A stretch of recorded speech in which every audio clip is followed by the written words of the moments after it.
And so we set up 3 groups, and we initiate discussions on those groups. We send useful tips and ideas to people in those groups. Can you maybe comment on the value of setting up your own groups to share information with, and what we should be doing with groups, and also what we should be doing when we belong to other people's groups? For example, I know it's been very inappropriate for us to post promotional type things in other people's discussions, in other people's groups. So would you like to comment just a little bit about the use of groups?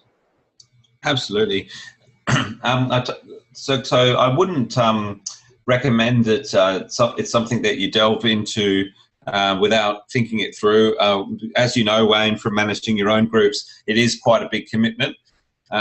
We also manage a group called the Entrepreneur Club Australia and New Zealand, and it is quite quite a full-on task to manage it and make sure the content is good quality. At the end of the day, the key things that group managers are looking for is that people are posting things which do add value. So promotional stuff is normally frowned upon, and we find that it doesn't generate as strong results.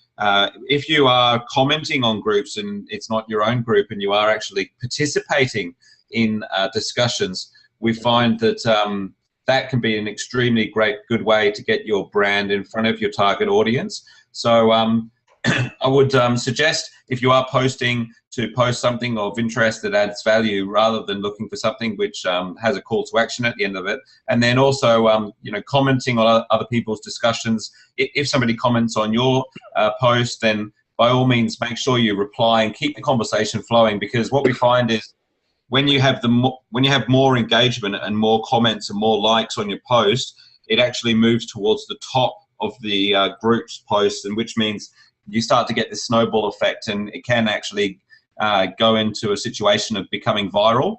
So I'll give you an example, like of a LinkedIn publisher post that I saw somebody made up in Sydney, and he was just outlining some of the reasons why he preferred LinkedIn to Facebook. And the title of the article was "Why I Left Facebook." Now, quite creative, he decided to put a picture of Mark Zuckerberg in the article rather than himself.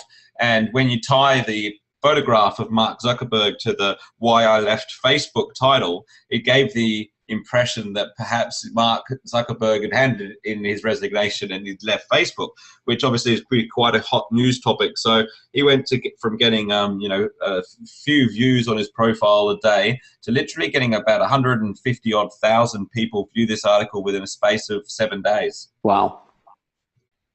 So that's really the power of LinkedIn.